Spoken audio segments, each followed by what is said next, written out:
आपण पाहत आहोत विश्वविनायक न्यूज, ग्रामीण जनतेचा बुलंद आवाज।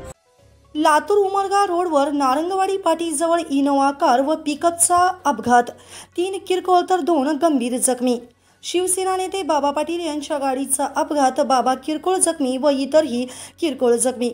नारंगवाडी साठवण तलावाजवळील अपघात आज दिनांक 7/2/2025 रोजी सायंकाळी ठीक 6:30 लातूर उमरगा रोडवर नारंगवाडी पाटीजवळ इनोवा कार क्रमांक MH25 AW0099 व पिकअप क्रमांक MH06AG 8904 यांची समोरासमोर धडक होऊन 5 जण जखमी झाले। अजय शिदराम जमादार वय वर्ष 40 कराळी, शंकर अप्पाराव लवटे वय वर्ष 55 राहणार कराळी, तसेच शंकर माणिक जमादार वय वर्ष 40 कराळी, धनराज वडदरे वय वर्ष 45 राहणार कराळी व विठ्ठल निवृत्ती माने वय वर्ष 55 मदनेवाडी हे जखमी झाले।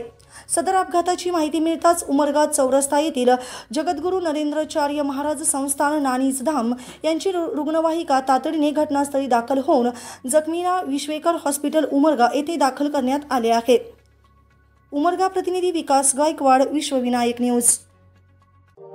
अशाच ताज्या बातम्या पाहण्यासाठी विश्वविनायक न्यूजला लाईक करा, सबस्क्राइब करा आणि बेल आयकॉन प्रेस करा।